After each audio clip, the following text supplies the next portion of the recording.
half of all deaths on construction sites every year are as a result of falls from height. Falling through roofs, through fragile materials, from ladders and from leading edges are the biggest cause of deaths and serious injuries in our industry. But there are things you can do to reduce or even eliminate the risk of this happening. This three-step approach to working at heights will keep you and those working with you safer. The first step is to find ways of avoid having to work at height. So, for example, maybe you could assemble edge protection at ground level. You could install cables at ground level. You could lower lighting masts to ground level. And if you can't bring the job down to you, maybe you could use an extendable tool to reach up.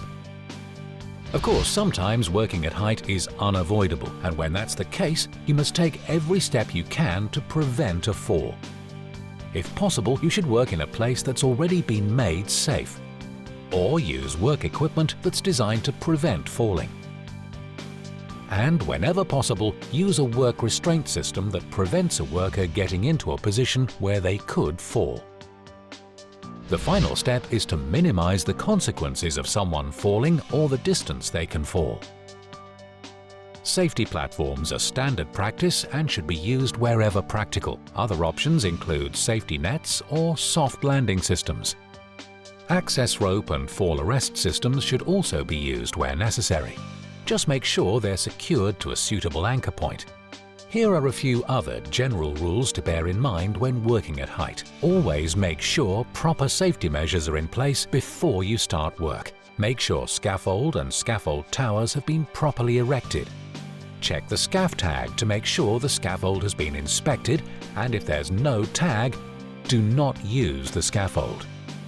Mobile scaffold towers are potentially dangerous if they're not erected properly. Ideally, a PASMA-trained person should be responsible for erecting towers.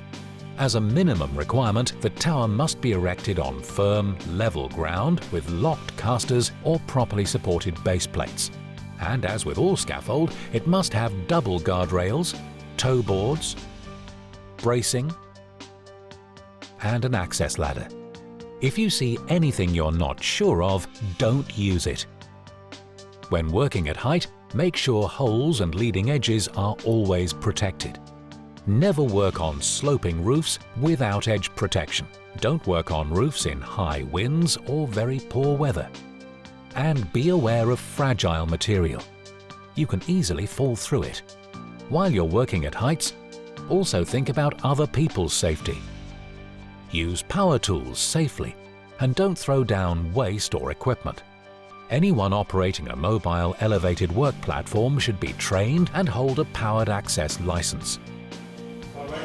You may be asked to show your IPAF card, so it's a good idea to keep it with you on site.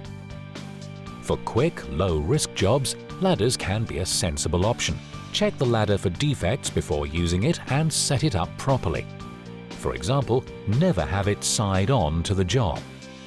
Whenever possible, you should have 3 points of contact on the ladder. But if you're on a step ladder and need both hands, make sure you keep both feet on the same step and support your body against the ladder. As we've seen from accident statistics, working at height is a dangerous place to be on a construction site. So, whenever possible, avoid working at height. If it can't be avoided, use the right safety equipment to prevent a fall. And look at ways to minimize the consequences if someone does fall.